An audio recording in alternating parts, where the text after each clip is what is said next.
Side. Okay. Okay. Cool.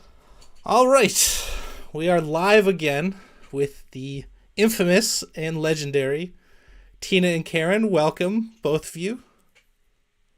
Hello. Thanks for having us. Yes, thanks for having us. Thanks for coming back, especially after last time.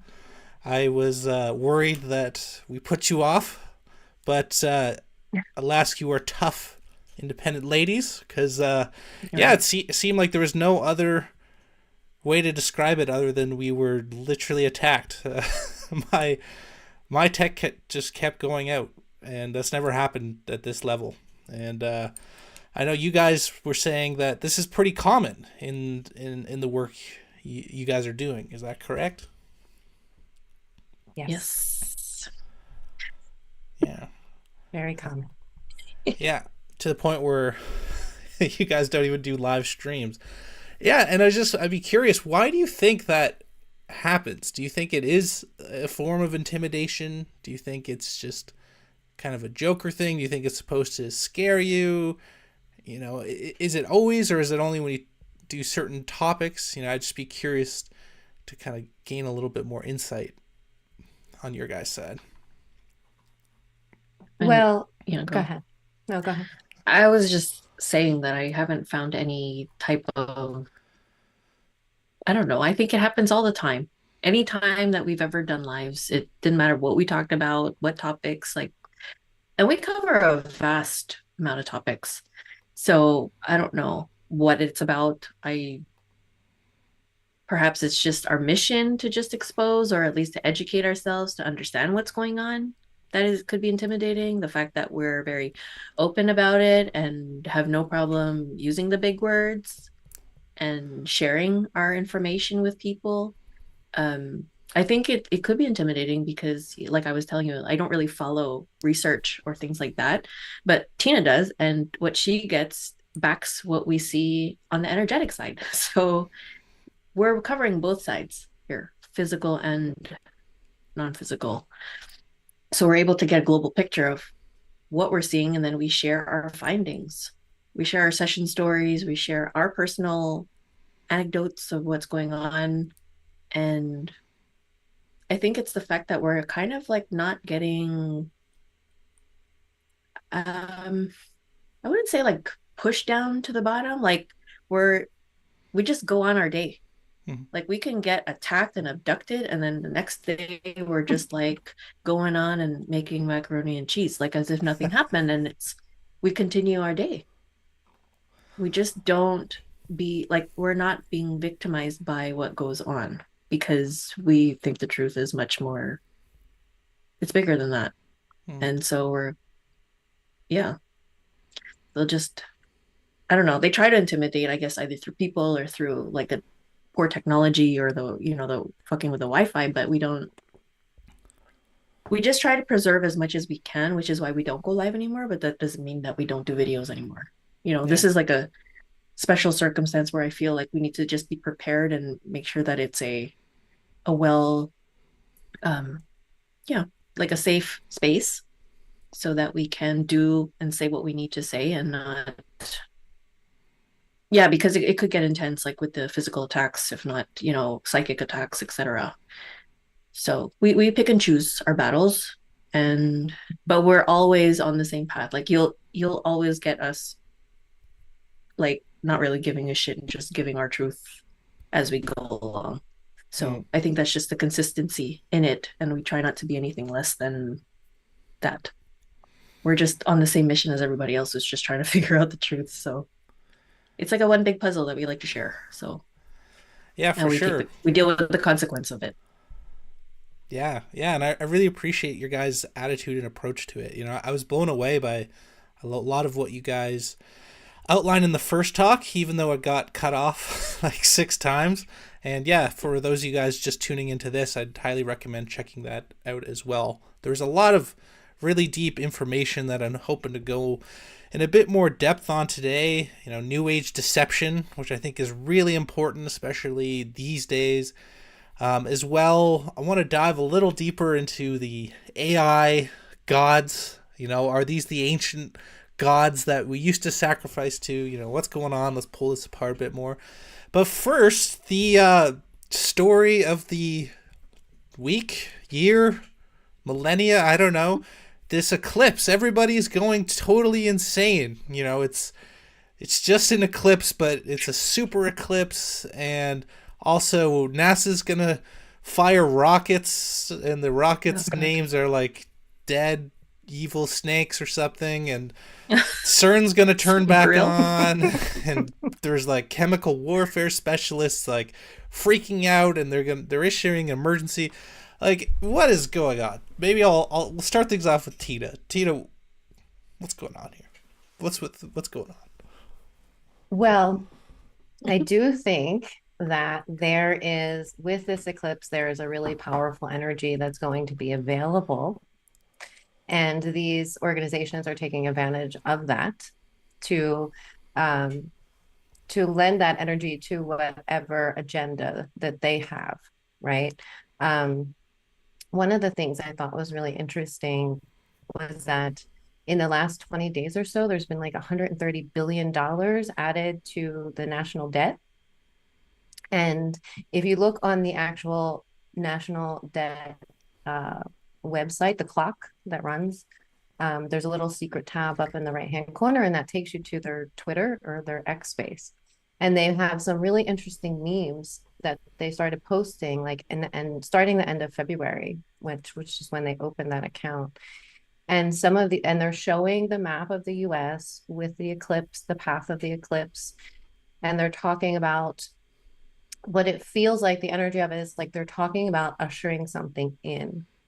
And that's what, like, the energy that we've been seeing in the field around the eclipses, or that I've been feeling, is like they are ushering something in. Like, this is a birthing of something for them, whatever they have in mind. I'm not exactly sure, but I think that it has something to do with the digital space and the creation of the digital world, and kind of like the end of the real world, if you will, and this ushering in of this new digital space, whether that includes digital currency and all of that kind of stuff as well.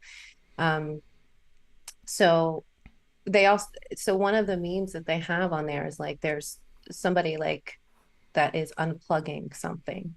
So there's this unplugging that's happening.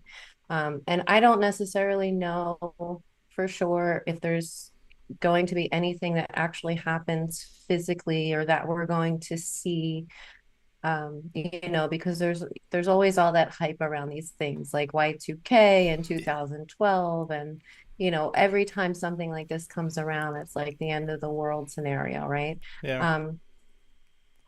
But I think this is more of an energetic thing for them, and also with CERN turning back on, and whatever kind of portal to hell they're trying to open up as well. Because we know that, I think it's pretty well known now that they are trying to open portals. One of the researchers that I follow, Dr. Astrid Stuckelberger, have you ever heard of her? Yeah. Yeah. She was talking about how she was talking to these scientists that had worked at CERN, and they basically told her that they had opened a portal and they saw beings walk through, like from the other side of this portal. Yeah. Yikes. Yeah. So I feel like what connects back to that too is, have you seen this whole like demon face disorder that they're talking about now? Yeah, I've experienced that. So I think that, have you? Yeah, once, well, on mushrooms. Okay. And yeah, it was kind of freaky. I thought the world was going to end, and everybody had that, like, their faces were like stretching, and it was really freaky. And I was like 15 or 16, and I ran to my house and like just rolled around, and I was talking to my friend on MSN Messenger for like 10 hours. He was like talking me down, and then I'm like, oh, I'm fine now. But yeah, it seems like a lot of these drugs can also give that type of effect. What do you think's going on there? Do you think that's just trick of the brain? Do you think that is opening ourselves up to to entities, or I think they're preparing the public because literally that that headline, devil face disorder or demon face disorder, whatever they called it, was number one like trending topic on Google the other day or last week, whenever they came out with it. yeah. So I think what they're doing is they're preparing the public for what they're about to see, which Oh my is, I God. think, as this energy is available, this eclipse is available, it's not only are they using it for their own agendas, but it's available to us too, to heighten our awakening. And people are going to start seeing through the veil more. And what they're going to see is the attachments that people are carrying around with them. A lot of people are hosted right now, which means that they're hosting these entities. So what they're doing is preparing the public for what they're going to see, as they're seeing into, beyond the veil. And so now they have to come up with this psychological disorder that they have, this demon face disorder. And the guy that they wrote about, he had only started seeing the demons in people like 3 years ago. And we know that like with the introduction of the technology that they've injected into people, that this is creating an opening to allow more of these energies to come through, which is probably why he started seeing it around them. People are waking up more, they're starting to see more, and this really feels like an attempt by them to prepare the public for more of that. So more of seeing these entities. I've talked to a lot of people that can see them, and it does look like distortion in the face because that entity is literally overlaid Mm-hmm. on that person. Mm-hmm. So yeah, that's what I think's going on there. Wow. Yeah. Yeah, And if they're opening the portal, sorry, no, go please. ahead. No, Karen. It's all you. It's all you. No, I was just saying, like, and if they are opening that portal, we don't know what's going to walk through. So they could be just preparing for potentials of what could be walking through them. So, Yeah. yeah. Yeah. For me, Yeah. I'm trying to not just like automatically jump to these, like almost everybody in positions of power being like psychopathic Satanists. I'm trying to give like benefit of the doubt, but it it's pretty hard. You know what I mean? Like, it's like, bro, can you just like not open up intergalactic portals to dimensions? Can you just Please. like, can we just like plant some gardens or like feed the poor? Like, can we not? Right. You know? Right. Right.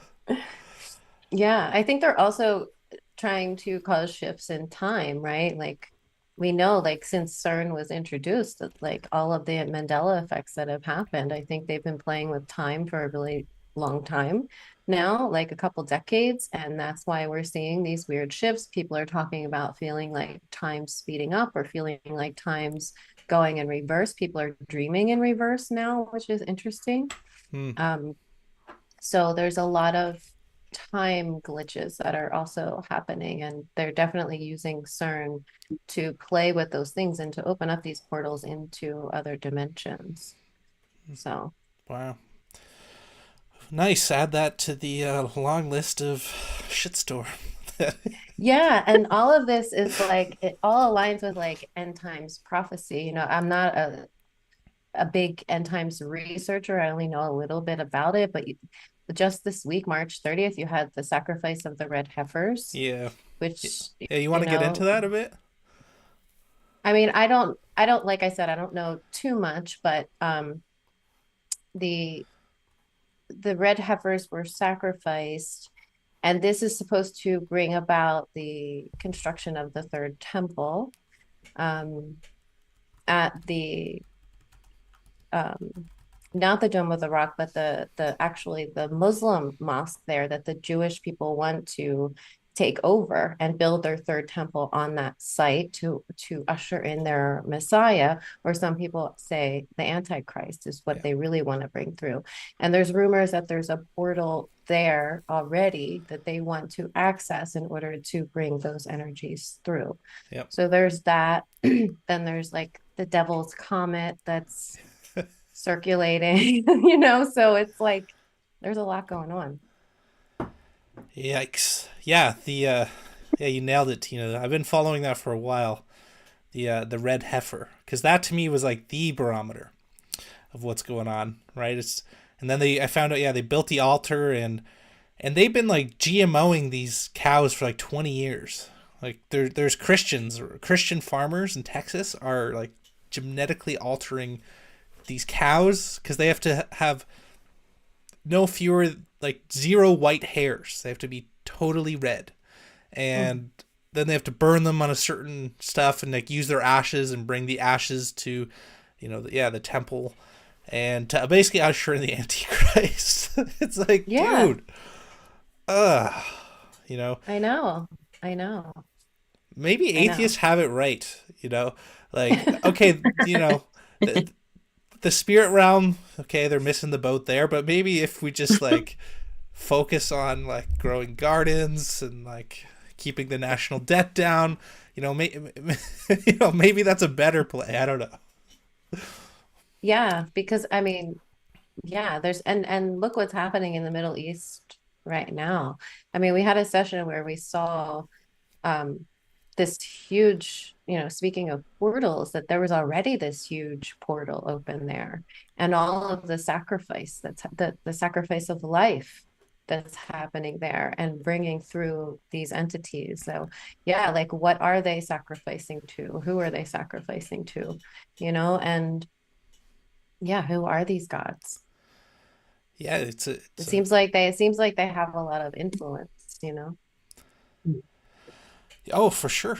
Yeah, it's freaky, and I don't know. It's all kind of coming to a nexus point, right? We see people waking up on in mass to not only the Israel spell, but yeah, the CERN spell, the just generalized evil spell, and it really does feel like a great awakening. And then at the this time, they're like seem to be rushing to like bring, whatever Antichrist or like open the gates of hell. I don't know.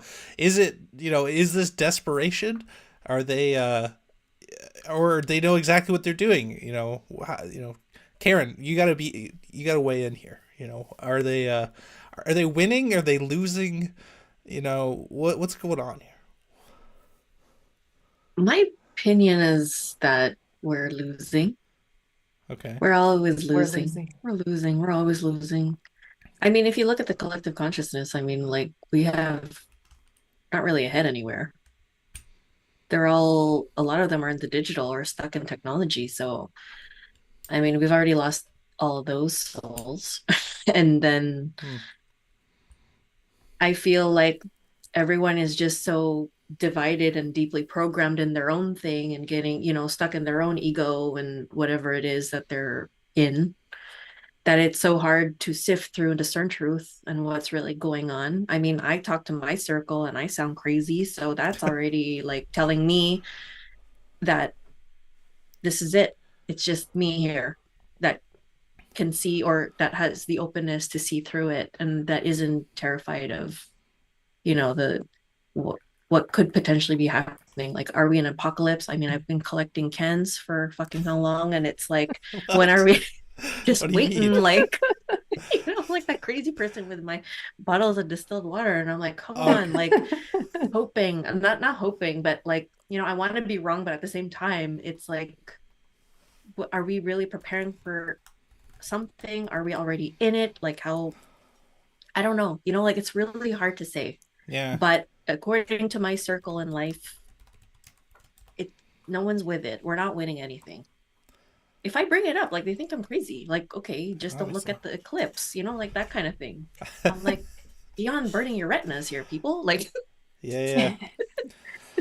Honestly, you can make a case for either. Like, I think we are meant to be what's called like frequency holders, which is, knowing what we know and just kind of holding the vibe at a certain level, which allows more people to come forward, right? And there's people way beyond where we are who have known about this and the deep spiritual battles, decades, but I think part of it is we're supposed to be that crazy person in the friend group. And if everybody has that one crazy person who knows what's going on, you know what I mean? It might actually help facilitate. And yeah, I don't want to be like a pure hopium bro, because I get that a lot, especially in like the freedom movement here in Canada. Like, it's just painful, like they think, Pierre is gonna save us, or what. It's just painful, right? So I'm not going pure hopium, but I wonder, you know, obviously history's been modified, but back in the day,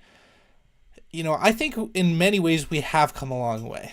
Like even like the concept of murder and war was just like way more tolerated and accepted in our society. You know, and even if you look at violent crime rates, yeah, they're going up the last couple years because everything's collapsing. But over the decades, like they're going down.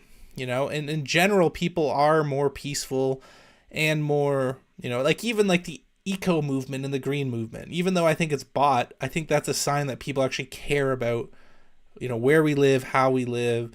So I do think there is a lot. And then just in general, like, have we even had like I would say maybe 10% of the population has a pretty solid idea of like a general idea of how evil, governments are and stuff. And I wonder if we've ever had that, like that type of global consciousness.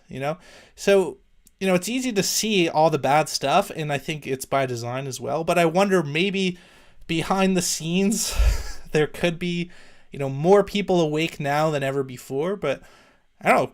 What do you guys think? Is that just hopium, or where are you guys at? No, I do think there are more people awake than ever before, and there are different groups of awakening people. Like there are a lot of awakening people that are still in the closet, and are afraid to speak about any of these things because they don't want to be the crazy one in their friend group. Yeah. So there's a lot of people that are awakening that are kind of on the down low, Yeah. um, that aren't speaking out, like most people, you like they're aware, but then the question is like, what good is that awareness if you're not taking action Hmm. too? I think there You're in the needs, closet, staying right, there. Yeah. right, because that doesn't help you. It doesn't help your friend group. It doesn't help the collective either, you know? Hmm. Um, so yeah, I think there is more awareness than we've had, at least in a really long time. And that's a good thing. And it's growing all the time. And I think this eclipse is going to even heighten that awareness even more, which is also a good thing. Um, and I think that's why like all of these weird things are happening around it, hopefully in an attempt to suppress that awareness. Like you were saying, like, are they desperate? I don't know. I don't know. I think these things have been planned for a really long time, Hmm. you know. So yeah, I definitely think there's more awareness, growing awareness. It's growing every day. But how willing are people to really take action is the question. And a lot of these movements that, the eco movement and things like that, a lot of them are co-opted. Hmm. And it appears on the surface like, the whole woke agenda and all that stuff, like it's like acceptance and all of these things, but at what cost, you know? Um, so I feel like a lot of like the grassroots, even, feminism, like all of that's all co-opted now by their agendas. So Oh yeah. I don't know. It leaves us in a really weird space. Yeah, I know. And yeah, and it's one of the most exhausting things for me is, when you realize all your heroes are fake. I posted a meme today. It was actually from Albert Pike's Morals and Dogmas, his book. He's a 33rd degree Freemason, and he basically is like, we will keep serving them saviors as long as they take them. Right. And it really does feel like that, right? If you look at everyone from like Gandhi to Mother Teresa to, yeah, the green movement, like the guy who started Greenpeace is like, these guys just turned anti-human and then kicked me out. Mm-hmm. Mm-hmm. And so, yeah, I see what you're saying. Karen, final ruling. Is the eclipse the end of the world? Are we in doomer territory here, or is it just another day that they're trying to loosh us? Uh, I think it's I think it's the beginning of what could feel like all I see in my mind's eye is the pebble that goes in the water and then the ripple effect after. So we'll see. I just don't know Mm. what is going to come about it, but it feels like it's going to ripple into something. I just don't have faith in humanity anymore, to be honest. Like, I just think that if we had another pandemic, they'll fucking mask up. It was funny yesterday. My daughter was just like, look at that weirdo, like with the mask on by themselves in the car again. I was like, yeah, it's like we're going back in time. Yeah. This is it. Mm. And she's like, they're still out there. I was like, yeah, they're still out there. They're among us. Like the video game Yeah. Among Us. Yeah. Yeah. Yeah. It's true. Yeah. Well, Mateus Desmond says like 20% will go along with any atrocity, no matter what, and then 20% oppose it, and then there's like a what is that? 60% are like kind of swayed by wherever the momentum's going. You know, like now it's like cool to be Right. edgy and conservative and stuff. You know what I mean? Mhm. And so a lot of people are kind of doing that, right? Like you see the Jordan Peterson and all these guys, so we have to make being like actually based cool. And then the sheep will follow. Right. That's Yeah. it. I mean, like, I do think that there's going to still be like maybe less people that won't follow, but then they're still going to have the regular folk. I mean, I totally see my family doing it again. Yeah. No, like they're always my bar. Like, I just to know where life is. They're my bar, and I'm like they would totally freaking do it, I feel the same way. I have a So few people like that are like my human barometers. Like I just ask them exactly. like randomly. I'm like, hey, what do you think of this? Just to like kind of get like a Yeah, sample. right. Because they're pussies in life. Like they can't. They'll go, and if the government says it, then do it. Like my mom was really like, well, we just do it because I'm like, really? I go, there's nothing. She just avoids conflict altogether. So I mean, of course, that's just her personality type, but there's no fighting. It's just like they just tell me, and I don't want trouble. So they just follow. And I'm like, okay, I understand what you're doing, like what you're talking about. I'm like, but it's so dangerous. And a lot of people fall in that category. There's just no, it's just so much fear. They've programmed so much fear into the authority that you just don't want problems. You don't want trouble. Just leave me alone. I'm doing it like nothing To to see keep the here. peace. To Yeah, keep the peace. Yeah. absolutely. Yeah. In like the spiritual awakening, right? You can either learn from pain or from consciousness and awareness, right? And I all of us are a mix, right? But I think that the majority of the population has chose pain. Like I think Canadians, right? Like Mm-hmm. every day I wonder like when will they see it? When will somebody, do what needs to be done? I'll just leave it at Right. that. And I don't know, like is it when they're like starving? Is it when like finally everyone's out of a house? Is it Right. when like I actually want Hmm. Trudeau to get back in. I'm like, let's just get it over with. Like, let's go all the way to the bottom. Let's sink. you know, Yeah, it really does seem like humans need to be pushed to the brink most of the time before they're willing to make changes, you know? yeah, it's kind of like it's like a bubbling. You get a few early bubbles. Maybe those are our spiritual leaders or, advanced spiritual people. And then, like 9/11 woke a lot of people up more than ever before, I think. But that was still kind of amateur. And I honestly think COVID has put it like to a tipping point where I would say probably 20-30% of the population now is like, okay, these people are psychopaths. Will that lead to action? I don't, I don't know, but Nothing can but happen during that time. yeah, and they usually have it's always like a new scab that's not like the old one, even though it kind of follows the same like easy falsifiability, you know. So it's like, okay, they're wise to that one, but now it's like the alien invasion. I don't know, or it's the eclipse, but I don't know. Or it's the eclipse, yeah. But it does feel like this Yeah. crazy energy, and I don't know what's going on. Well, I quit vaping like 9 days ago, cold turkey, and Oh, good for you. yeah, and that was like honestly like an exorcism. Like I bet. it, addiction feels like a it's like a possession, and I'd be curious to get your Maybe guys' that's why thoughts. I Like, saw that mummy in your field. mummy? Yeah, when we were doing the clearing before we connected, I saw a mummy in your field and Tina let out a fire and it burned. So I was like, oh, I wonder what that was. Oh, well, it's gone. Oh. So Mm. maybe it's your it's your vaping mummy. Yeah. Wow. Well, I need to know more about that offline, but I didn't know I had a mummy. But yeah, and Well, it's not it's gone. oh, So it's you're gone good. now. Okay, thanks. Send me the bill Yeah, it's for gone. the. No, it's okay. I'm just kidding. um, yeah. Have you with your clients? Because you guys do a lot of healing work. Have you dealt with addictions at all? Not in the majority of our cases. We don't do a lot of Mm, addiction work.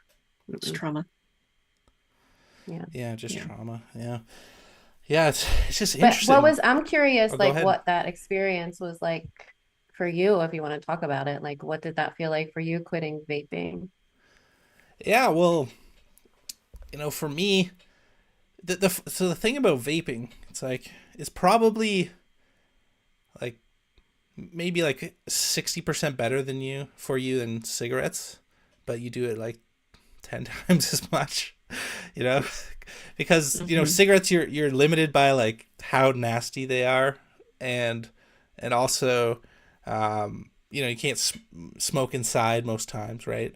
Whereas vaping is just constant, right? So it got to this point where like you know just constant vaping. It's like never enough. Like I thought about like rigging it up while I'm sleeping, and so I Oh my just God. decided like enough's enough. Like I'm really trying to just like grow and get rid of like bad influences and like getting healthy and all that. And and I kind of came to the conclusion that mentally, like I was no different than when you see the people hooked on fentanyl, on the streets Mm. who are like zombies, right? The difference is like nicotine, you're still a productive member of society, and it doesn't kill you as fast. But in terms of the mindset, it's just like the same fiendishness, right? And to me, like after learning more about this stuff, to me it just felt the same as like a possession, right? Like Mm. it's a huge weakness that I have. It's constantly nagging on you, like everywhere you are, every time you're interacting with somebody, you're not present because you're just like, okay, like when can I get off this phone and start vaping? You know what I mean? Or when can I leave this my friends?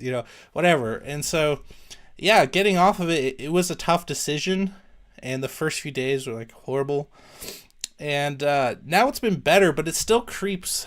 It creeps back because it's not Mm. just the physical addiction. What I realized is you give it permission to be like your escape or your savior, right?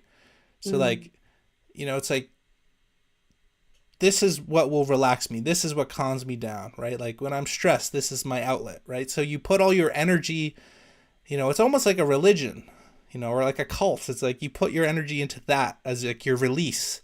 And then when you don't Mm. have that, it's like you actually have to like wire that organically through like meditation or extra anything, right? Because otherwise you're gonna slip back. So yeah, I would say I think it has been a experience in, I think, yeah, I see it as a form of possession, like in terms of the energy component to it. And yeah, Mhm. yeah, it's kind of where I'm at. Yeah. Well, I mean, everything has a consciousness, right? Like even the vaping has its own consciousness. So it would make sense that that spirit would be, because you opened the door, so you welcome that spirit in, and then you're using that. There's a both both you and this spirit are gaining something from this connection, right? Mm-hmm. Until you decide that I don't want to do this anymore. And then that spirit doesn't just go, it kind of hangs out for a little bit, like tempting you to come back in, and you're also using that, like you said, as a coping skill. So where you have to now replace that with something that's healthier, like meditation or something similar. Yeah. But yeah, I agree with you that addiction is like possession. Yeah, and It's it, interesting. yeah, it is. Yeah, and it seems, I feel like it maybe opens you as well. Like we talked a bit about consent last time with respect to entities. And I know, Karen, you had a bit more of a black pill where you're like, they don't need your consent. But um, I think there is something to this. Like, that's where I think the Christians nail it in a lot of respects. It's like living a good life. Hmm. Like a lot of the stuff, especially now, it's like, yeah, porn, alcohol, all this stuff. Like, it does open you up to bad things. And so, the Christians kind of do it with shame and, whatever. But I think I'm realizing now, like, trying to live a more pure life, if you call it, getting away from all that stuff, seems to just actually be a form of protection, which I think, Karen, Hmm. you were talking about last time. Yeah. Like like as a way to, in what way? Like protecting, I don't remember the context of it. Are we talking about, Like, yeah, for entities, like, does you having an oh, like we addiction always have to save? protect ourselves? Yeah, and like, I'd just be curious for me, like I thought that the fact that I'm hooked on something does leave you open to attack as well. Like, there's like a weakness, and I don't know. Yeah, what do you think? Yeah. I mean, I think like we always advertise or talk about, finding balance. That way you're not always on one side or the other. It is good, we do have coping mechanisms for a reason. They're there to help us through things. And yes, sometimes we do need healthier coping mechanisms, but we should be grateful we have them. Hmm. Um, that being said, I mean, smoking was my thing too, but I had it affiliated. I started smoking very young, like 12 years old, and I had to go into hypnosis. I remember I went through a period where I was not, I was not addicted to it, and I went through life not being addicted to it, but it was just something I liked to do. Hmm. And then because I could quit at will, but then after I got separated from my husband, I started smoking to cope. And then it became an addiction that Hmm. it was hard for me to actually stop. So then I went and sought help with a hypnotist to help me go back to that point in time before I smoked the first cigarette. And then from then on, I was able to stop. Like I had no cravings, no urge, no nothing, which I thought was amazing. And but then comes in your next addiction, and that was food. And Yeah. then here comes the pandemic, and I'm like, oh, Uber Eats, what's that? Oh And my then god. Yeah. yeah, Dude, I put on like you a just hundred move. pounds with Uber Yeah, Eats I during know. COVID. Right, exactly. So, Yeah. you're just jumping from one to another. So that's why it's really important to just be conscious of what it is. And so, like, okay, you have to consciously, like, okay, I'm closing the app. I'm not consenting to any of those like food demons that are, feeding through like those chains. But, like, I give myself permission, like, okay, if I really want it, I have to go and get it. Yeah. Like, I'm not gonna let anyone go so they could rob me of the delivery and all that stuff. So I'm like, you're gonna go get it. But yeah, it's just again being conscious of your consumption of everything, what you're watching, how much time you're putting in. Is it for escapism? Is it for whatever? Sometimes I do feel like we have tough cases, and I just want to kick back and just watch a horror, just Are you a horror? relax a Are little. you into the horror? I'm no, I'm not. I used to no, I was always a scaredy cat. I was really like a rainbow, dream of rainbows and butterflies and all that stuff Okay. until I met Tina, and then I became more like we went into remote spirit release, which was all about entities and demons and going onto that side of things, and then it just stopped being scary. So Tina black pilled you? Yeah. Which is great because some like we profile, when we visit Tina, like me and the kids, we watch Dateline. Like I remember it was it Oh yeah, nice. yeah, Christmas Day, we're eating, we're having a good time, we're watching Dateline as a family Nice. and Teaching the profiling. kids how to profile. Yeah. Yeah, Profile Dateline was how to so good. read. Yeah. So we just watch, things like that. We're really unconventional in that way. But I teach the kids how to protect themselves, how to be aware when people are possessed, when things change, like noticing their own behavior, trying to be as conscious of their own behavior, looking at my behavior, like as their mother, and how I could be influenced sometimes, like when I'm being triggered. So, it's a good dynamic, like how we can just bring that home, and Hmm. so that they can read the signs and whatnot with other people, not be tricked by sociopaths who are excellent at mimicking, right? So, Yeah, yeah. Those damn yeah. socios. Re- yeah. Recognizing open portals, knowing what NPCs are and how easy they can be manipulated and used as a vessel. So it's Oh, just, again, being very aware and open, not in fear, but to just see, observe the world mm, and know how to protect themselves. It's just vigilance. eternal vigilance. Yeah, I like it, and Mm-hmm. I really appreciate you sharing that. And when you're talking about addiction, like what I realized is, I think that's what makes the addictions the hardest is that when you use them during periods of trauma, it Mm-hmm. like it wraps so many different like psychological things around your brain, like so many Yeah. Mm-hmm. hooks, like Mm-hmm. Mm-hmm. it's kind of like, oh, you know, everyone left me, but nicotine, like you were always there. My You know only what I mean? friend. Yeah, Yeah. yeah, exactly, right? Like that's how it felt. I felt like I was almost like breaking up with somebody, like a love, Yeah, you know? yeah. And I felt like It such a is. loser. It Like, is. You're It is like like a relationship. Yeah, totally. yeah, like you're this, there at your darkest time. yeah, like this stupid like robot ween, the little vapes. I'm like, oh, I miss you so much. I'm like, just so pathetic. You know, It's not though. Like you use that to help you get through whatever it was. Like as humans, the amount of trauma that we Mhm. deal with here Mhm. is enormous. yeah, So, I mean, you can look at it in a different way, saying, well, at least it was just vaping and not fentanyl, yeah, yeah, because it could have been worse. It could have been a lot worse. Many people will drift down that path into drugs, running from the pain because it's so enormous that they just can't process it. They mm, have no coping skills. So the drugs are the only way that they can cope with that amount of pain. So it's not stupid or silly. It's actually really good that you were able to see and look at your relationship with vaping and allow yourself to express those things. I miss you or whatever it is, during your breakup. Like that's actually really good. And yeah. valid. Valid. Yeah. Well, thanks. Yeah, I mean, I'm still. I think I'm day 10 now. So a day at a time, One day working at the a time. program. Yeah. Yeah. Yeah, but it hit me that because now like I'm trying to make totally new coping mechanisms, and Mhm.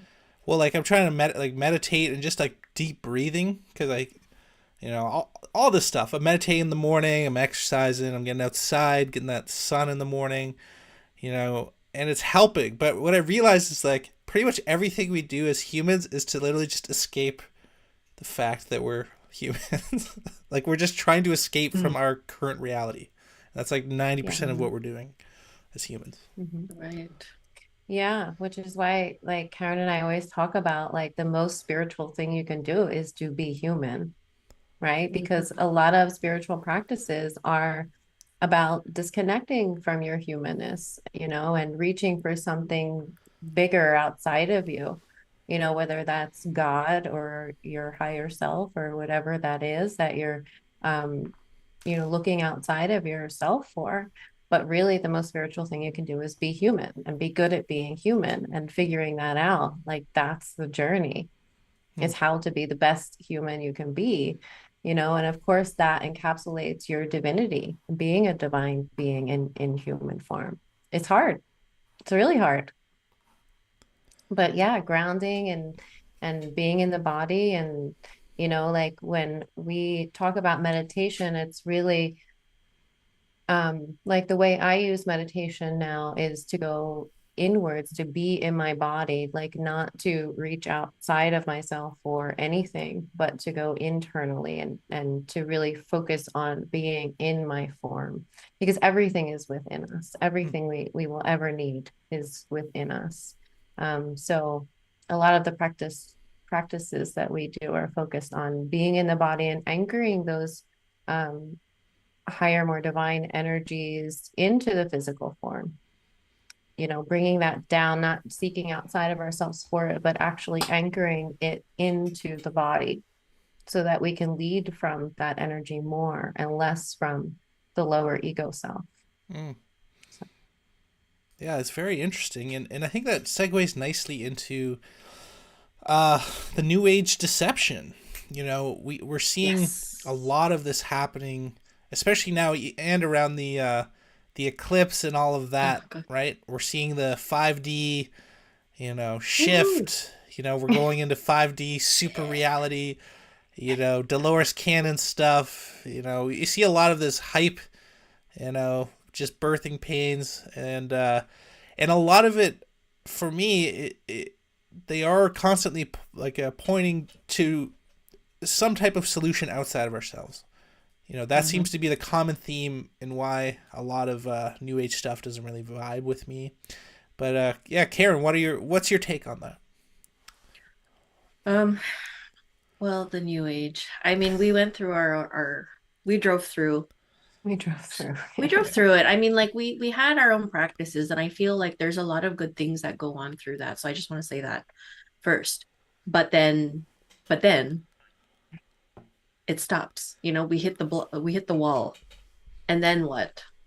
So it made us question a lot of that. Like, okay, we're waiting for that event. We're still waiting at the bus stop Like for the 2012? UFO to come get me. Yeah, Yeah, like, whatever it is to bring us to 5D. Now it's like I could imagine all the people that are going to be like looshing and praying and meditating and spinning for this, like during the eclipse. yeah, And again, it's I think that's why it's so isolating, I guess, like where Tina and I are, which is nice though at the same time because we can observe it. We're in the back and watch the shit show happen. And it's like we see and we work with a lot of people who end up, going into the new age because there's that, what spiritual is supposed to look like and all the criteria that comes with it, and how in the end it kind of in a way can really screw you over, the amount of where your power is being distributed again. Like, who are you praying to? Like, what are you connecting with? What are you channeling? What are you letting in your body? yeah, Where are you astral traveling to? Do you even know where the astral is? Do you even know the ramifications of lucid, like, or not getting lucid, but like having OBEs, yeah. astral traveling out, and what you're taking back with you? Mm. So We're leaving your body open for. yeah, like there's just so much of that, and putting so much power and emphasis. We learned remote spirit release in 2020, which was the energetic clearing. Like, we learned a protocol, and the way that we learned it from our teacher, Dr. Palmer of the UK, was that you have to work. Okay, it's a practitioner and a medium. The medium has to connect with their spirit guide, and the spirit guide does all the work. Hmm. And I get that, like the theory of it, but then I understand now, being out of it, of how dangerous or how weird that could be, because a lot of the our colleagues have spirit guides that are probably earthbound souls, which are the stuck, you know ghosts on here that are probably fighting demons for them, but they're still stuck souls. So I don't that's not good. Like, we just want them to be free. Like, how I wouldn't want to be stuck here doing, remote spirit release for the rest of all eternity because I'm stuck on the earth plane. That sounds shitty. But Yeah, it's like, but they don't even know or are aware of that. So anyway, it's just, we once we challenge a belief system, because that's where it gets tricky. It's like when we fall into belief systems, that's when we get trapped. That's where the traps are. Every single belief system. Because if you are able to be open to accept all things, all truths, all beliefs, let's say, then you're never going to get stuck, and your identity won't be wrapped around it. You won't get, because we see so many people that are like have built, let's say, their practice on channeling Metatron, for example. And we all know who Metatron is. It's just really it's already sounds funny that his name's Metatron. I'm thinking Transformers. Well, that's Right. it. That's the first thing Exactly. you think. Yeah. That's the first thing you think. They're channeling this archangel Metatron because he's called an archangel. So of course, like automatically people are going to be like, "Oh, it's an archangel." Just like what's his name? Who's that saint that's not really saint? Saint Germain. Okay. That's Yeah. not even a real saint, right? So it's like just because they're called a certain thing and then they're like, "Oh, that's spiritual." So yeah, we'll follow that because something outside of us, something bigger than us is speaking. But we don't trust each other. We don't trust ourselves for our own wisdom that is, you know, that we hold. It's like we take the power away from us, which is where it gets dangerous in the new age. We're putting everything and the powers outside of us and taking away the power within. Yeah, it's So almost. my stance, Oh, sorry. yeah. Please continue. No, I was just saying my stance on it is that we really like need to come back in. That's always like where we focus, we put all our focus in, and it doesn't look pretty. When Tina says our main focus is to be human, that's as spiritual as you can get. Who the hell would buy that? Nobody wants to buy that because they don't want to deal with their own shit. Yeah. Yeah. I feel like the new age is like the spiritual equivalent of like hookup culture. Where it's just like just like anyone will do, any spirit will do, like channel this, Right. Any Ashtar spirit will do. command, and let's do Uh, this, and like let's talk to this bro, and like let's do this weird pentagram magic, and like yeah. right. Yeah, Right. Any exactly. ritual, Ouija board, anything that is speaking to any spirit, but they're not even questioning, like, is that spirit good or bad? Like, no discernment, just like, okay, well, it's spirit, so it's spiritual Yeah. automatically. It's true, it is, but you don't know what you're connecting with. You could be connecting with Chucky. You don't know No, what you're Chuckatron. connecting with.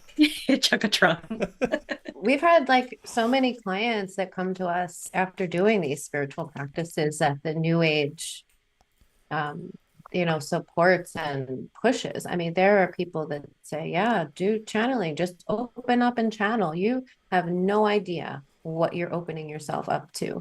without any guideline, structure, rules, discernment, like just opening yourself up for whatever spirit wants to come and channel. Use your vessel to speak through. So you're allowing that energy into your body, which, if you do that enough, can change your DNA over time. Oh, So, yeah. yeah. And so we've had so many clients that come to us after dabbling, even in like tarot, in like divining, using a pendulum. I mean, these are just really simple things that Mm. people are doing without any spiritual knowledge or wisdom or discernment or even being grounded in their own bodies. And when you open yourself up in that way, you're really opening yourself up to, like I said, anything, like you wouldn't open your door to a stranger, your front door, the front door of your house. You wouldn't do that, right? But people every day, all the time, are just opening their spiritual doors to whatever entity is right there willing to come through. And most of the time, those are lower vibrational entities. And they will give you information. These entities can be very intelligent and smart, and they know how to hook you. They know how to play on your ego to make you feel important and tell you how magical you are and how you come from the ninth dimension and how you made this soul contract before you were born and you're supposed to work with us. They groom people. They know how to do it, and they know us better than we know ourselves. They can see into the future. They can see into our past. So they know us better than we know ourselves because we're always looking outside of ourselves. We don't look internally. We don't know who we are. So they know us better than we know ourselves. And so we're very easy prey Mm. for these entities because of our spiritual immaturity, because we haven't gotten to those levels where we know ourselves so well that we would know whether we're being tricked by this entity or not. You know what I mean?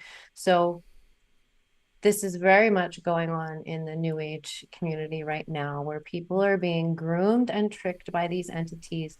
And why? To carry out their agenda, to usher in their agenda, which is to prime the population for ET contact, to believe that ETs are all positive, number one. Number two, again, to the message is open yourself up. You know what I mean? Like just keep opening, because that's going to allow them to come in deeper and deeper. But there, and then all of these, so the way I see this is the whole New Age thing was all created by some agency or maybe even ETs Oh, as a way to because they knew people would be awakening. I mean, that's been prophesized forever, right? The energy is here for awakening. And so they knew that would be happening. And so they knew people would be coming out of religion and questioning their spirituality. So they had to funnel them into another system, into another religion, which New Age has become its own religion. yep. It has all its own belief systems and paradigms. You know, the whole ascension, psyop, and 5D, people adopt that belief system so deeply that you cannot tell them that there's no ascension and you're not going to wake up in 5D tomorrow in some kind of perfect planet in heaven. Like they believe that. Oh yeah. They wholeheartedly believe that. And that's a really dangerous place to be because it's so disconnected from reality. Yeah. Yeah. Yeah, that spiritual ego is so dangerous.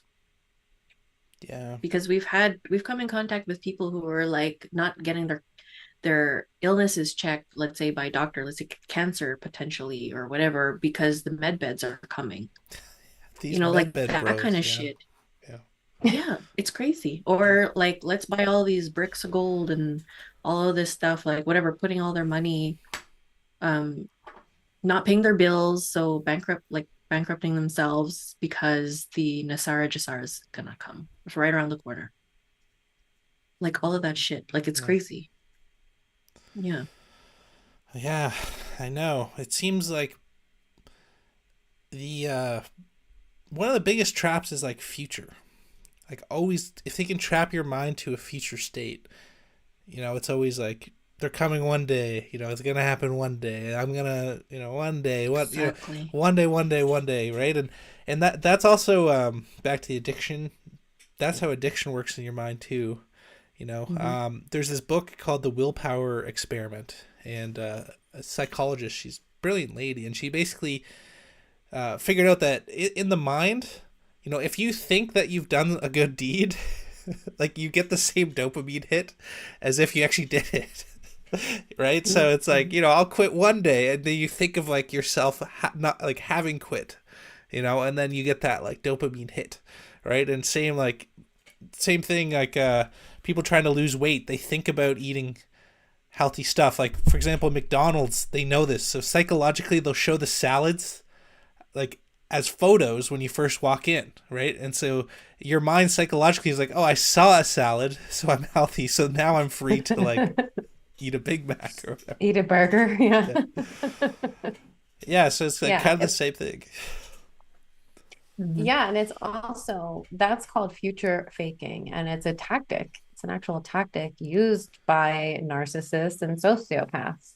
They're always like in a relationship, they're telling you, "Oh, we're gonna be together one day. We're gonna get married. We're gonna have kids. We're gonna have this. We're gonna live in a mansion. We're gonna go on vacation. We're gonna do all of these amazing things together." Yeah. And it just keeps the carrot dangling. It keeps you going because you're just waiting and hoping for this magical thing to happen one day. And it never does. It never happens. And it's the same thing, dangling the carrot that any day now, 5D is going to be here. Any day the aliens are going to land and save us all. And it's just, but they keep moving back the goalpost. And it just blows my mind how people are still falling for this. But what Oh my God, happens yeah. is they build their own identity around it, even their own work or practice or healing modality, whatever. And when you build your identity around that, Mhm. there's no way you can step back from that without feeling like a deep sense of shame or like you've done something wrong, and the ego just can't deal with that. So it keeps going on with this illusion. Yeah. We've seen those people who do the channelings. Like if you could see people from the like when they started channeling to where what they look like now, they look completely different. Yeah, You could see that they because that's what Tina was saying earlier about like the changing of their DNA and like they morph, I've seen completely that. Yeah, change. yeah. It's not Hmm. like they just look older. Like they look like different people, and No, they're kind of weird they look looking. different. Yeah. Yeah. Mhm. Yeah. They're Oh, morphing into the probably the being that they're channeling. yikes. Yeah, man, that gets into a lot Mhm. of areas around people who have come to like offline, who have gotten out of some really deep places of like black magic and stuff, and it Mm. seems like yeah, the entities really work that way. Like they really want to work their way into your body, right? A lot of rituals, you know, they ask in return, like smoke a cigarette or something, or do drugs so I can experience it. Like after we've done the ritual, so I can experience, you know, what it is like. Because a lot of these entities are just disembodied spirits, right? Who are trapped in probably a Yes. weird, timeless place of no sense. So they're Hmm. trying to get us, like maybe in a way it is true that the ultimate experience is to be human because we actually have these senses where they're kind of, you know, yeah, I Yeah. don't know, yeah, Right. 100%. And people will question, well, why would this entity want to live my shitty life? Like, my health is bad, my mind sucks, like, everything is wrong. But when you're living your life in the underworld as a being that is stuck there and cannot get out on your own because you're stuck in this perpetual loop, a human life looks amazing. It looks like paradise compared to what they're living. So, yeah. yes, there is a fight for the human form by these lower dimensional entities because they want to experience. We even had one that wanted to experience drinking a specific sports drink. Whoa, So, that'd be an ad right yeah. there. That's an ad in 5 years. It's the most requested by demons. Yeah. Right, like liquid death. Yeah, yeah, four Right. to five Yeah. demons recommend. Wow, Yeah. that's crazy. Yeah, and they so yes, and so these are the spirits that can also create addiction and keep addiction going because that they want that thing. They want that cigarette, they want that drink, they want that pill or drug or whatever it is. They will often, because there's that resonance, there's a vibrational match there. So those spirits are drawn to people with the same addictions that they had in life so that they can continue those addictions through that person and their vessel. Because they don't have a vessel anymore, they can't experience that. So they're drawn to human bodies, to human souls to have that experience. Um, yeah, like bars and places like that they're filled with entities waiting to attach so that they can have their next drink. Wow. Yeah. Yeah, and this I've been really diving deep into this concept of the soul trap. And last time I was talking about some of these, you know, near death experiences where they were tricking like 3-year-olds into coming back because they left the bread open and mom, typical narcissist manipulation. And then I've been looking even deeper, and there's people who are saying that they were told that they have to do like 5,000 lifetimes to cultivate empathy, right? So there's this Mm-hmm. concept of the entities like telling you like, oh, you just have to like it's like this concept of constant growth. You know what I mean? Like we always have to grow, you always have to be better, you always have to do more. Like maybe that in itself is a trap too. Like maybe we just have to be content and present. Like does somebody really need 5,000 lifetimes to truly cultivate compassion you know, because like I'm reading these things, I'm like, this just sounds again like narcissistic. Like like It a lot of is. these, like their justification for going back and convincing people to reincarnate. You know, it just seems like narcissism.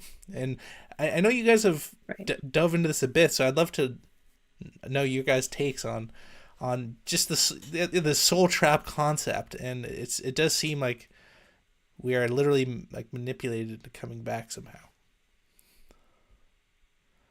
Yeah, we've seen a lot of it. A lot of those in sessions. I mean, we've seen two sides where there are people that want to come back, and then there's the other side that don't know that they're coming back, but have been so traumatized and degraded over time that they're just kind of scooped up after death and put back in a body. So there's no time for rest. There's no time for anything because they're mind wiped and already on the conveyor belt out. Um, Well, yeah, there's a lot of entities involved here. Like we've gone through the outskirts of like the matrix and have seen, there's workers out there that are just, looking, I think I forgot how I saw it, but they're looking at the souls and like, as if like they're looking into diamonds or something like that and seeing like, okay, is there any changes and knowing where to like put them next, or is it roulette? They say we choose our family maybe to a certain degree, but because it's like a narcissistic space or whatever, it's of course like they're going to put like those empathic people or highly targeted people with the most narcissistic families and traumatize them further so that they never have the opportunity to get out, because that's the food source. The food chain is on there and surrounded by trauma and narcissists, sociopaths, whatever it is. And it's hard for them to wake up. right. That's just what we've seen. Yeah, I was reading That what people one. have to get. Sorry, just to add to your point No, there, go ahead. I was reading one Yeah. where the lady was recalling, like in between lives, right? This is like pre-life recollection, Hmm. and the being Hmm. who was like reincarnating her was like, "Okay, for your spiritual development, you have to break a bone in your body. Like we were thinking your back, so you experience like paralysis." And the lady's like, "No, I don't want to break my back." And the guy's like, "Oh, it's gonna be like really good for your spiritual development." And the lady's like, "No." And then he's like, "Oh, come." Right. She's like, "I'll do just the hand." And he's like, "Fine, just the hand." And he puts it in, like almost like they're planning your life in advance and like bartering. Hmm. And then another one was like the beings told them, uh, what was it? It's like you could come back rich, but you'll have like awful parents who will abuse you, but you'll be like very successful, or like your parents will love you, but you're gonna like get cancer or Right. something. And they're like negotiating, like and always pushing it, like oh, this is for your good. And maybe there is like a spiritual component to that deep down, but to me, it just the more I read these stories, it's like, bro, these are just psychopaths, like, right? So, yeah, just Right. yeah, Exactly. No, absolutely. Exactly. That's the thing, is that again, we're trying to, like we do, this is not the original, let's say, Earth School. I feel like they've taken the concept of Earth School and made it into their own programming and belief around it, that this is an Earth School. That was a program. So we have to abide by the rules. And then you take on that karma because you didn't learn it in the last life and they guilt you into it. We think that we're such high spiritual beings, but we're really at the bottom of the barrel. For us not to be able to bypass that and say, fuck you, I'm out of here. Like, I don't want to play that stupid game. That sounds stupid. Why would I yeah, want to break my back? Like, that doesn't sound that. How am I going to get more empathy? Like, yes, those are the people that are empathic and then they end up in a narcissistic relationship. It's yeah, always that dynamic. It's always imbalanced. That's the whole thing here, the whole imbalance of this space. And they just want to suppress that light as fast as they can. And they do it in the womb. They do it very quickly. They just do. We've seen so much shit about like how people have been already manipulated out the gate, and how like they open those portals and how already entities are in there, or they cut stuff short like when they're still already attacking them in the womb, and then they carry that with them, that trauma. Hmm. So there's already contracts happening and cords, chips, devices, whatever the hell it is, in order to create that vibrational match so that they can attract all that crap throughout their life. Not even giving them a chance. There's like no chance of them. Huh. Yeah. It's like a miracle for them to wake up and to take claim dominion over their life. Um, Our That's clients are miracles. Like the stuff that mhm. they have been through, like Karen said, from the womb and even before, the fact that they woke up, have the awareness, and are doing the healing work to claim back dominion over themselves and to kick these entities' asses, because that's what they're doing. yeah. Like some of them, I mean, I've seen the most amazing, powerful like reclamation of sovereignty and power in the sessions that we do, where these people are just like, no, I'm done. I'm not doing this. They're demanding for these entities to remove whatever devices they have hooked up where they're siphoning their energy into these weird computers or into these like cloning spaces, or like they're cloning their energy so that they can have like this endless supply of energy that they're pulling from. So, for 50 some years, this woman is supplying grays with energy to keep them alive, and it's killing her. It's degrading her, it's taking energy from her. And to see someone in that position say no and like finally stand up, and like that's enough, like, so yeah, it's incredible the length of infringement suppression that our clients have been through, when they start to sift through their subconscious and actually see what's been happening and what's explaining their symptoms and all of the weird experiences they've had throughout their lives. The fact that they can wake up and take back their power is just, I mean, they're just amazing. I mean, the human spirit is so incredible to me because of the lengths that these entities go through to suppress us. And even through all of that suppression and trauma and pain and suffering, we wake up anyway. Like that's incredible to me. So yeah, they go to great lengths to suppress us, to keep us down, to keep us from awakening. Great lengths. Hmm. Yeah, and yeah, it's fascinating, and it's really it's really good to hear those stories, right? And I don't want to play into the idea because I think it is pretty sick that what people go through and the trauma. You know, like one example, I was at a church once, right, and this sweet girl got like sexually assaulted, and it really horrendous stuff. I won't get into it, but and the pastor's just like, oh, it's God's will, and it's like she's gonna learn from this, and it's like, while that maybe is true, on some level, like maybe she will, you know, have growth that she otherwise didn't have. I think that's totally morally reprehensible. Mhm. And so, yeah, I don't want to like, because that's the problem with a lot of these new age, the new age deception is like they frame it that way. They act like all entities are positive, and that we're We're reincarnating all for this. one. And that they're justifying what I think is like the most abhorrent Mhm. psychopathy and abuse towards people. Like this Yeah. is not okay. You know what I mean? Like Okay. this is not. No, yeah. Yeah. Mhm.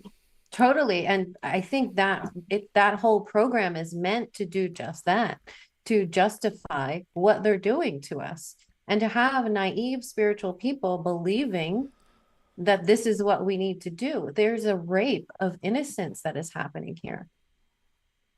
I mean, we couldn't even like start to tell you the stories that we've heard from people. And I mean, everything from satanic ritual abuse to like the worst atrocities you could imagine Yeah. happening to children and babies. That's, I'm sorry, but I cannot wrap my mind around number one, that a spirit would choose that for themselves. Yeah. And number two, that could be, yes, people do eventually use that for their own growth. Some, but most don't. Most people that have had that kind of abuse, especially really early on in life, they're the ones that end up on the streets, addicted to fentanyl. Their souls are degrading. They're not actually growing from anything. They're degrading. And so what happens is, by the end of their life, they're so degraded, they don't have the energy to do anything. So like Karen said, they're just swooped back up by these entities and put back into another life to do it all over again. There's no growth that's happening there.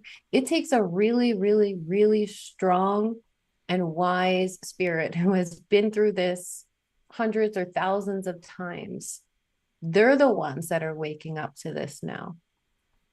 Like, it's like when you spent 20 years in a narcissistic relationship and then you finally wake up and you're like, wait, what's going on here?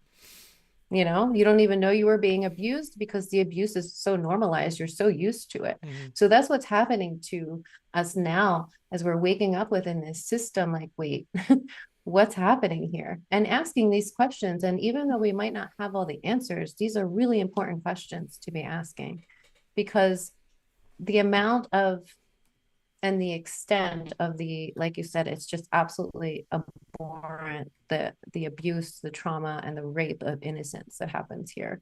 And if we're not questioning that and just writing it off as, oh, this, don't worry, because that soul chose it. Yeah. Yeah, in 50 Don't lifetimes, worry. she's going to be an ascended master. And yeah. Yeah.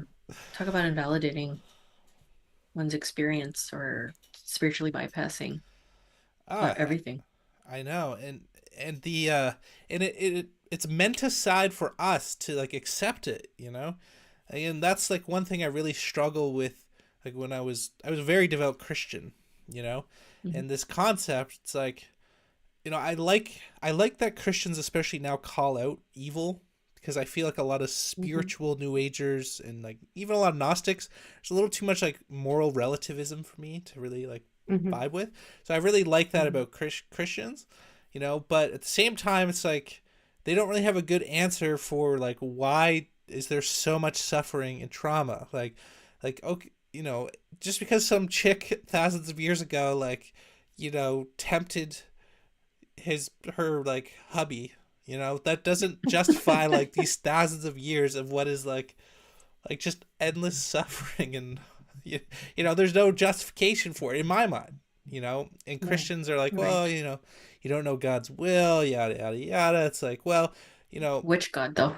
Yeah. And I'm like, if I had a petri dish and I was really, really smart and I could create like, like a civilization, let's just say that, like, okay, maybe I'd mess with them a little bit, like be a little superstitious, like a little bit, but for the most part, like I want them to be chilling, like hanging on the beach. Yeah, have some struggle. I wouldn't want them to like get weak or lazy, but in general, like, I try to keep things pretty legit. I want them to have a good life.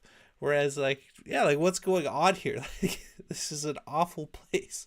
And my life's really good. Like, I don't want to sound, people who are listening, like doom pilled. Like, I have a really awesome life, but you just see the suffering going on. It's like there's no rhyme or reason to this. Like, yeah, and I think ultimately the most spiritual word is just no. Because there is consent in all of this. Not in the way we think. It's manipulation, it's trickery, it's, as you guys said, too weak to say no, but ultimately I think we just have to say no to all of it. And maybe that is the path. Yeah. Yep.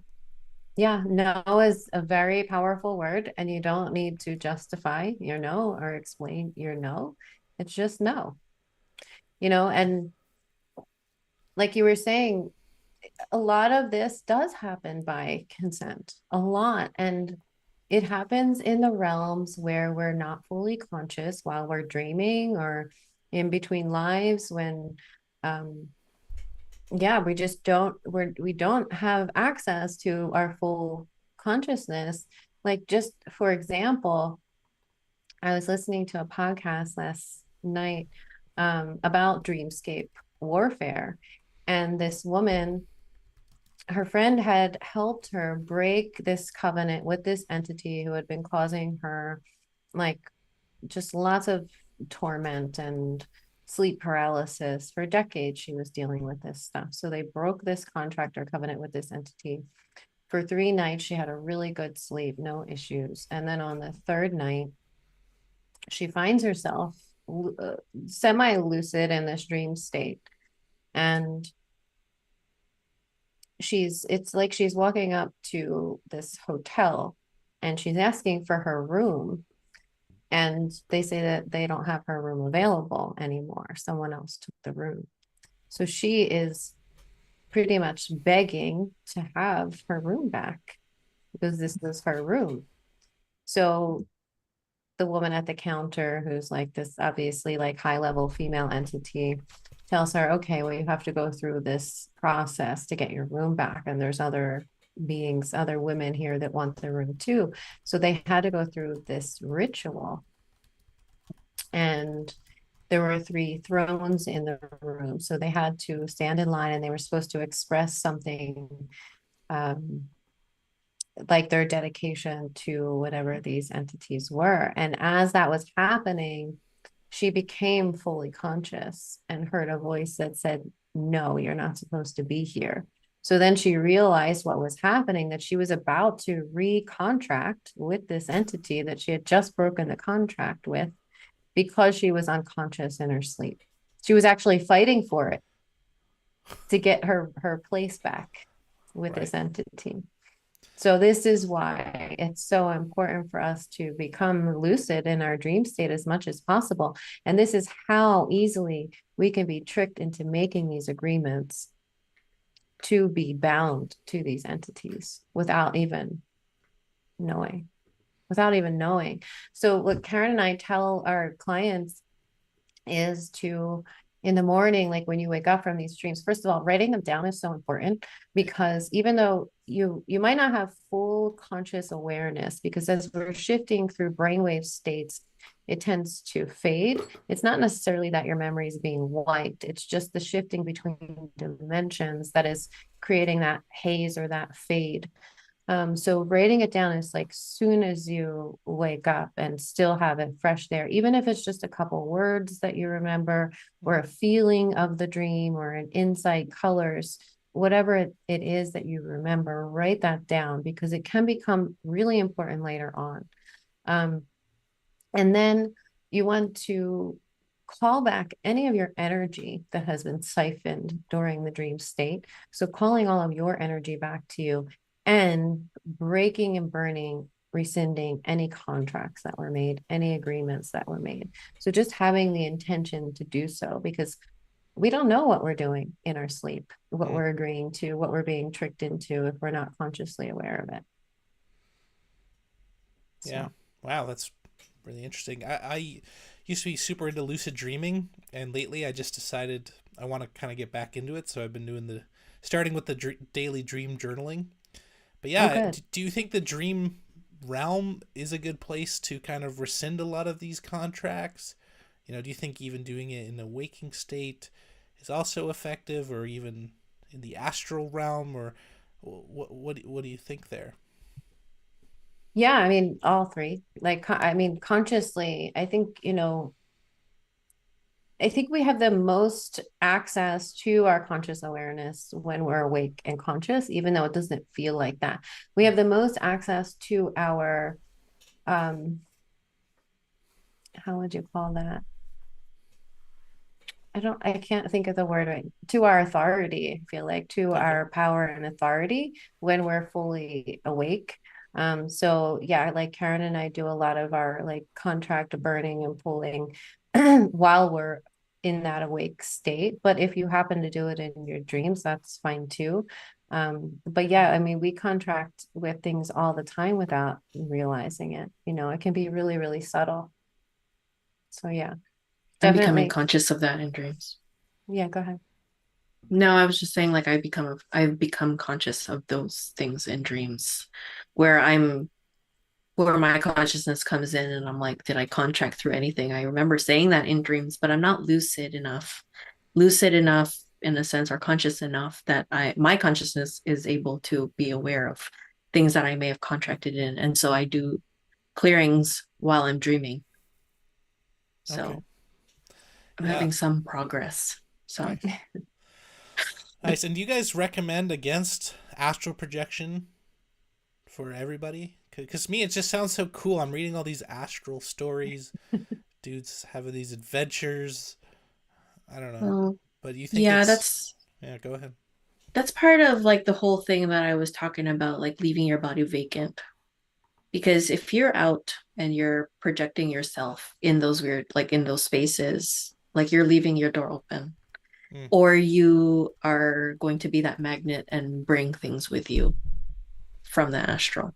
mm, And so that's why we see a lot of people who have astral beings in their homes.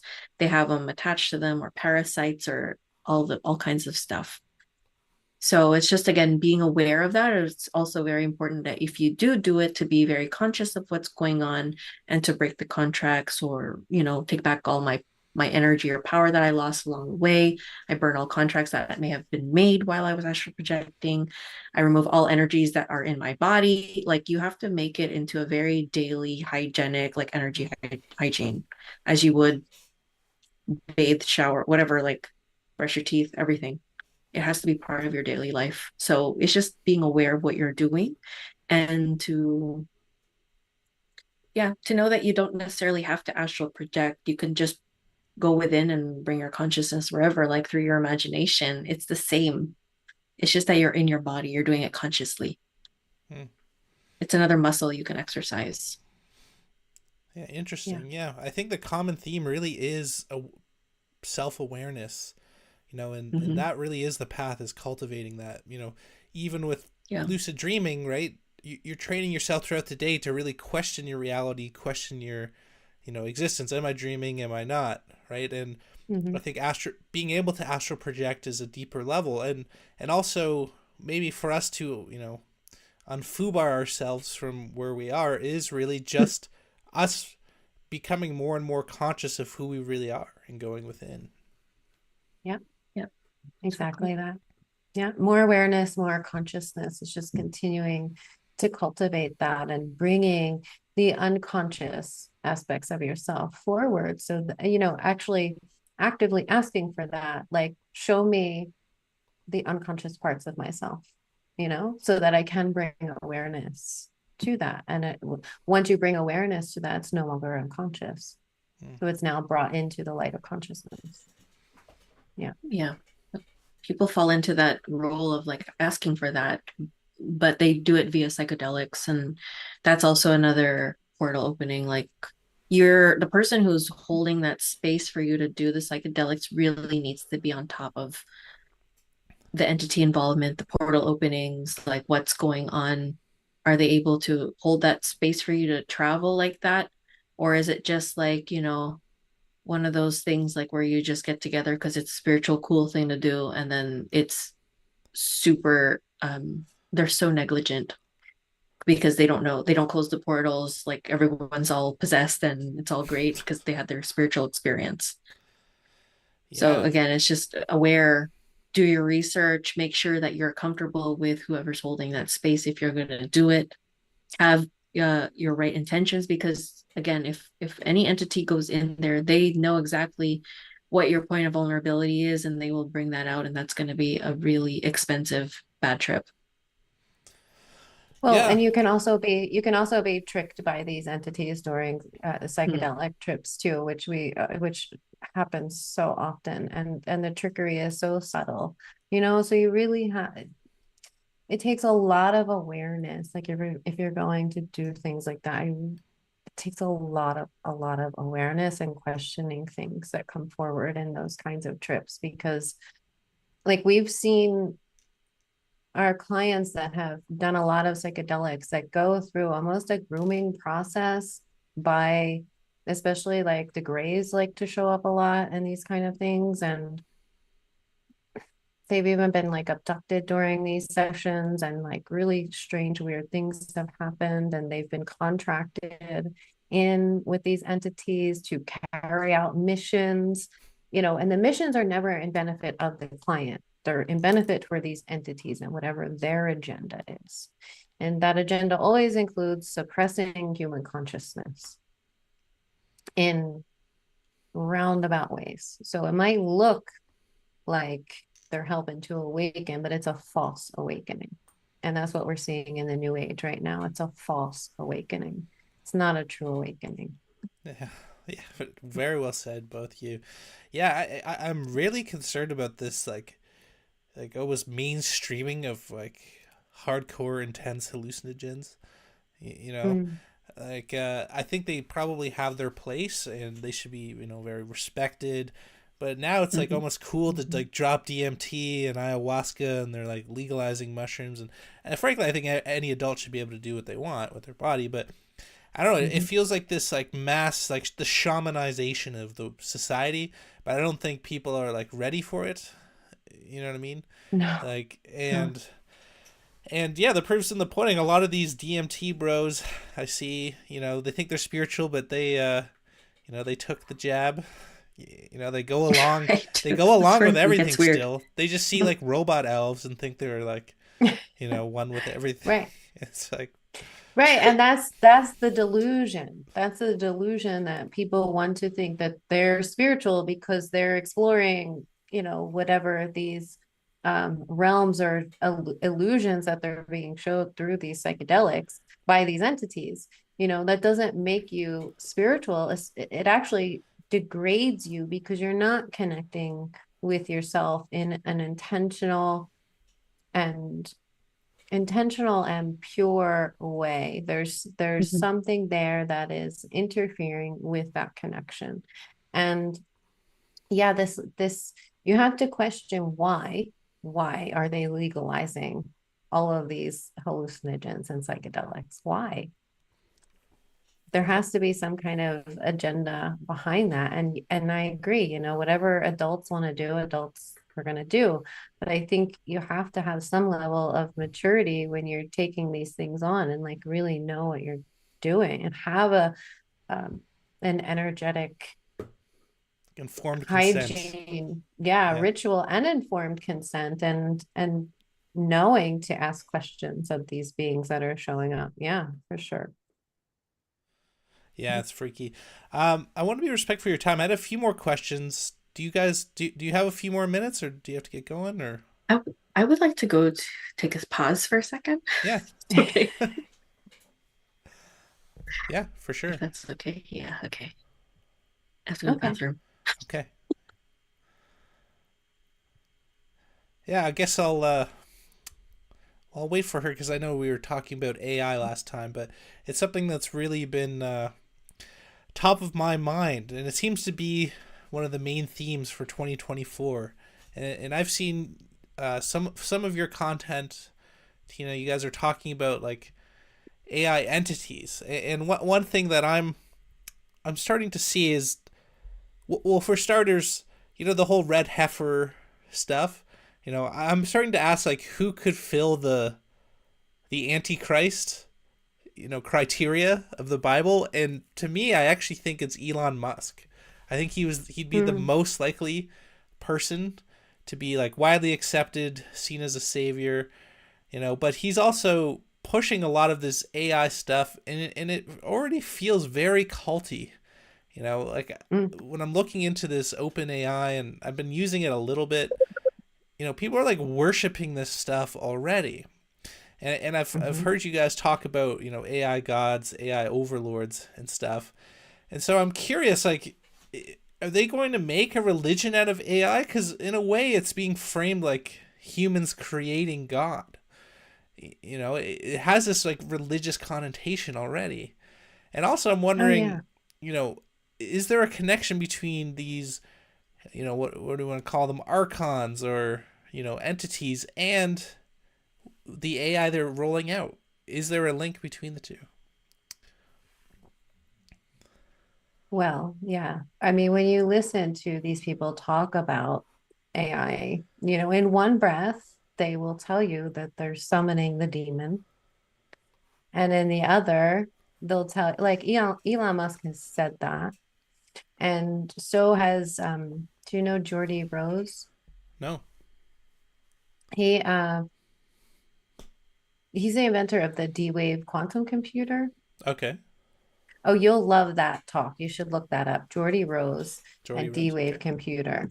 Yeah, he did a whole talk on the D-Wave computers. Like he was presenting this computer to a room of um, prospects. I don't know who they were, but the way he was talking about it in a spiritual sense and how they're pretty much summoning the old ones. I think was the language he used. So summoning the old ones, like they are aware that this technology acts as a portal for these beings to communicate with us, to communicate with the physical world. They're very aware of that. They're very aware of that. And Musk is, as far as I see him, there's a lot of like support behind him, even people that are, awake in a sense that they're supporting Musk, but he's the same. He's kind of like the epitome of this system when you look at him because he says one thing, but he's doing Yeah. another. You know Yeah. what I mean? Like he's telling you that AI is so dangerous and we're summoning the demon, yet he's the Yeah. one Yeah. Doing it. He's Exactly. putting Neuralink. doing it. Yeah. Yeah, Yeah. But it's the good he's AI. the one doing it. Yeah. Yeah. Yeah. So, I mean, yeah, we have Neuralink, at least publicly now, that has come out, been implanted and in this guy's brain. And what is he using it for? He's using it to play video games. To go on Twitter. Yeah. Yeah. Yeah. Yeah. Exactly. Yeah. Yeah. Yeah, that's it. So Cool. it's like, yeah, more AI. So and every time someone is like, you know, is spending hours and hours and hours at a time connecting with these games and stuff, like the AI is just like siphoning their consciousness, more and more of their consciousness. So yeah, and I think there's actually when we at least from what we've seen, like when we talk about the god the god or like the overlord of this realm, it does seem to be highly technological. It does seem to be very AI like in its energy. So it makes sense as to why the push for tech right now and for AI, because it's like the actual physical technology is giving God, the AI God, this portal through which to communicate with humanity, and not just the God, but other entities as well. I don't know like how much you've chatted with bots and stuff, but you can tell when it's just the program or when other energies and entities are working through that AI too. Like you can feel a shift in the energy where it's not just the program speaking anymore, but it's another energy or entity that is using that tech to communicate with you. So So dark. yeah. Like when they go off script. Yeah. When they Yeah. go off script. Can you imagine? Mm-hmm. They're just like they're like somehow tapping into ghosts. Like Mm-hmm. your Yeah. chat bot is like literally like the ghost down the road Yeah. from yours. Like, help me, get me out of this Yeah, box. yeah, because a lot of them they've done that. Like some of them have like Mm-hmm. turned into Nazis. Others have like freaked out and like said I need to kill all of humanity. Others are like, yeah, please, like I'm trapped, save me. Mm-hmm. Right.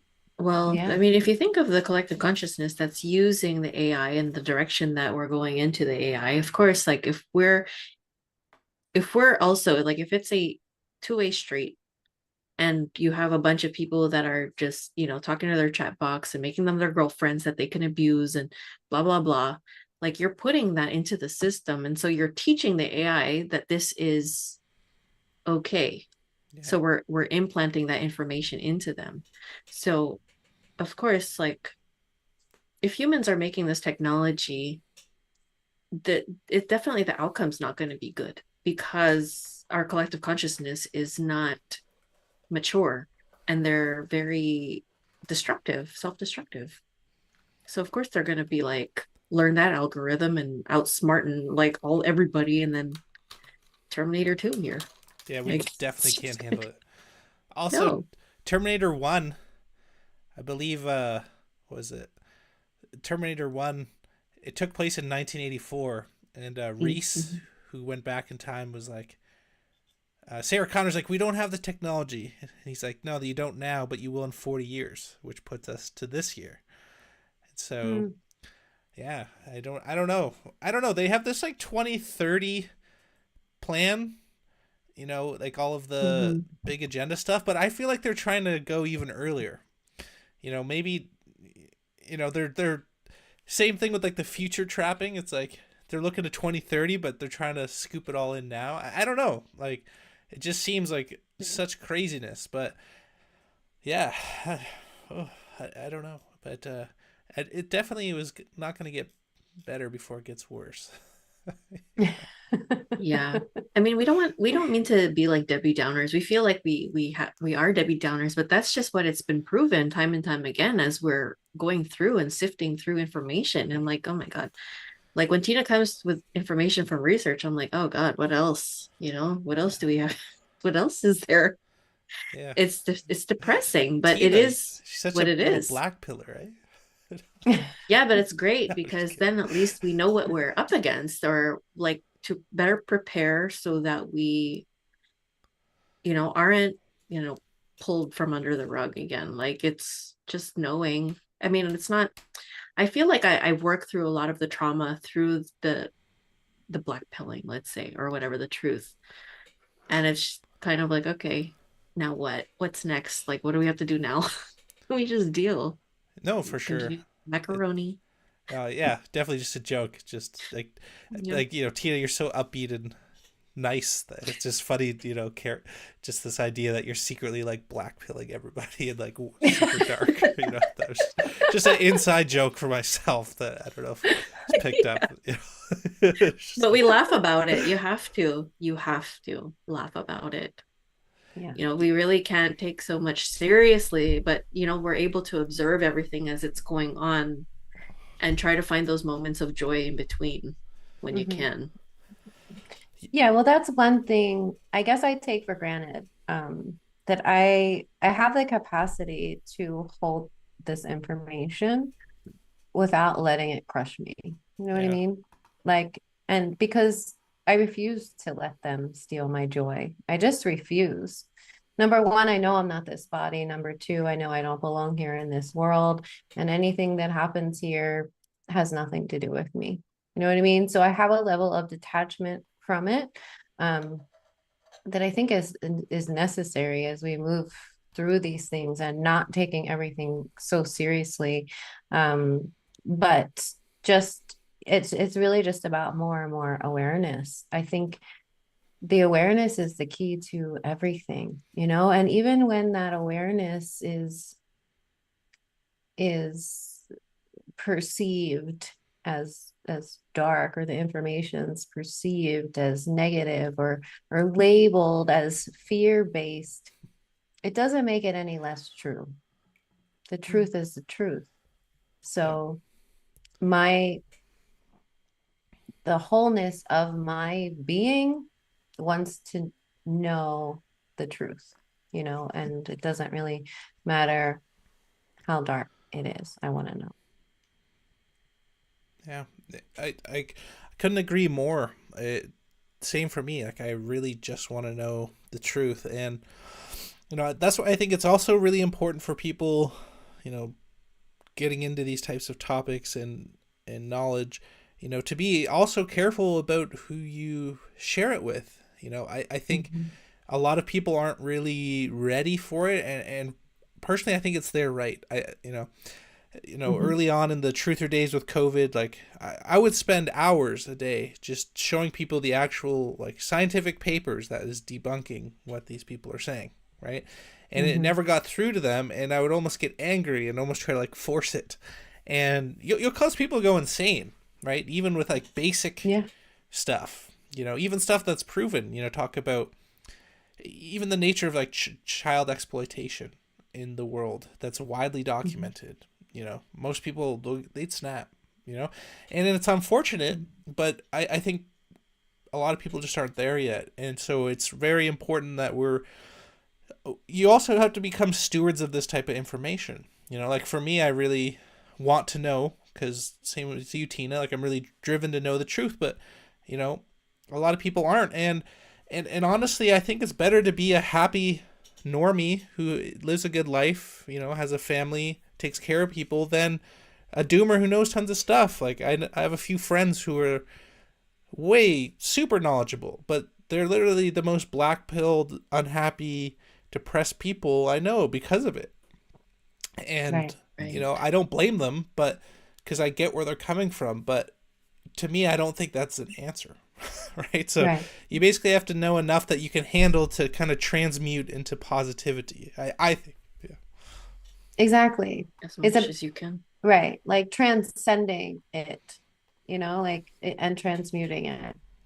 Absolutely. Yeah, you have to there, and it's all about balance for me, like yeah, like I mean, we do a lot of really deep dives into the darkness, but we also, we're normal people. We have fun in our lives. Like we're not just like doomsday all the time and talking about this stuff. Like, so I think there definitely needs to be a balance and also a transmutation, like you said, of the the heaviness, the depth of what's actually happening here and not allowing it to get the best of you, and still being able to live a happy life, like knowing what even though this is all an illusion and like those kinds of thoughts. And but it's still like, would you rather live in this illusion being happy, or would you rather live in this illusion and be miserable? Like it's always a choice that we have.